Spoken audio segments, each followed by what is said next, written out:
I'm in the middle of writing a book right now, and it's coming really out of a lot of different conversations that I keep having with pastors and various different church leaders. What I'm noticing is that many leaders are exhausted, but they aren't exhausted because they've stopped caring necessarily or because they've stopped trying at all.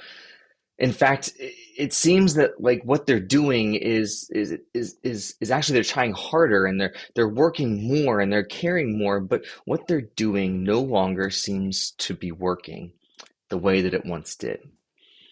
Ministry, I think maybe a good word for it feels disorienting right now. And I want to kind of name that honestly. I think that's important to name that and to wrestle with that before we rush to answers, because we can sometimes be answering questions that are the wrong questions. We have to orient ourselves and define reality. Most pastors that I know, they come into this and they expect that ministry is going to be hard, right? Weren't told that it was going to be easy. We knew it would take long hours. We knew it would take a lot of emotional energy. We knew that there would be a strain on our families, on our lives. None of that is new necessarily. But what is new is that, or at least seems to be new, is that the hard work doesn't seem to move the needle the way that maybe it once did.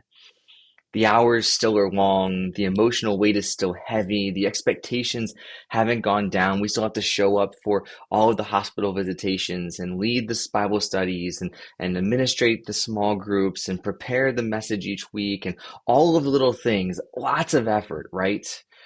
But the effort and the fruit don't seem connected, at least maybe not in the way it used to be.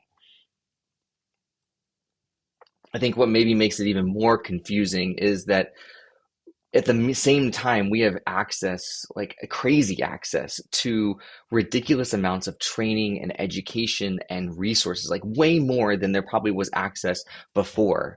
I mean, I'm thinking about, the people that are my mentors, they had to pack their families up. They had to move across the country. They had to go to different places to go just get a basic seminary education or a Bible college education. For me, I didn't have to do any of that stuff. When I was ready to respond to God's call, I entered into a seminary program. It was online. Vast majority of it was online. At the same time I was taking that, I could work a job. I worked at Chick-fil-A as an assistant manager and paid my way through my seminary. And I put money aside while I dated my future wife and ended up buying a ring and proposing to her.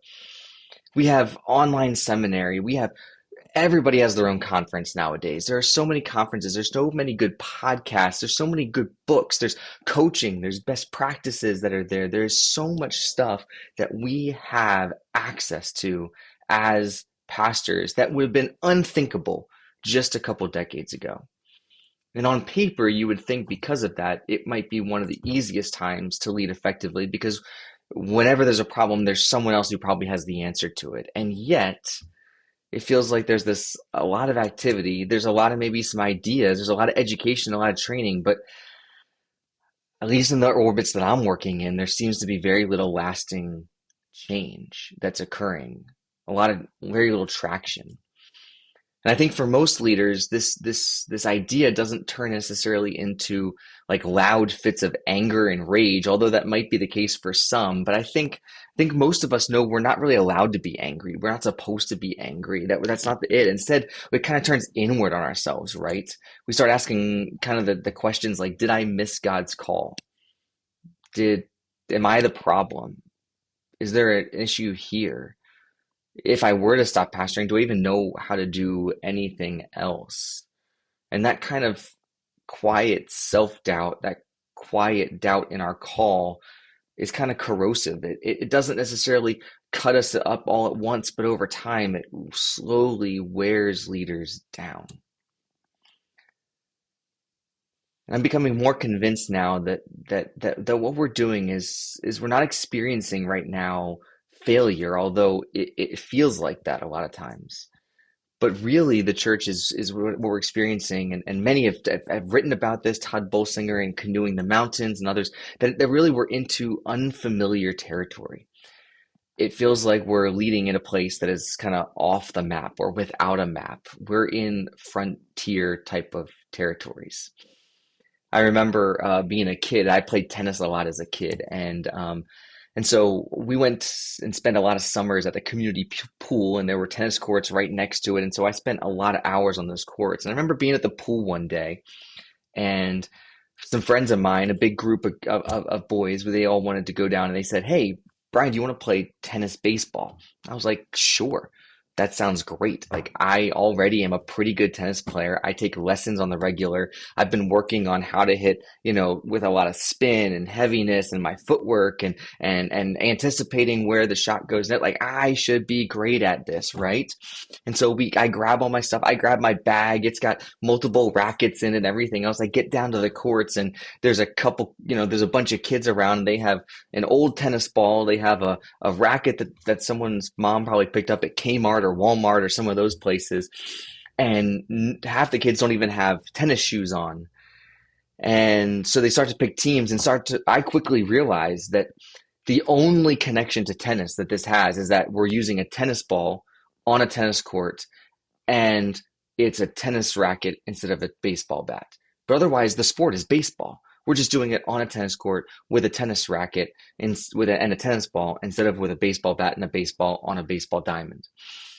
And all of a sudden, I realized I have to completely rethink this. I was thinking I was going to be able to use all my tennis skills, but it was a different game than I was ready to play. All the skills that made sense in the one game don't automatically transfer over when the rules change, when we end up in unfamiliar territory without a map. So here's the deal. I don't have this all figured out yet. In fact, I'm really at the place where I'm just trying to name the moment honestly before we offer any sort of solutions or ideas. But if you're a pastor, if you're a church leader, if you're someone who's involved in the life of the local church and any of this stuff resonates, I genuinely love to hear how you're experiencing this in your own context. What does that look like for you? What are you kind of seeing on the ground? How does it feel for you? And we'll continue to walk through this together and hopefully be able to figure out where we go from here.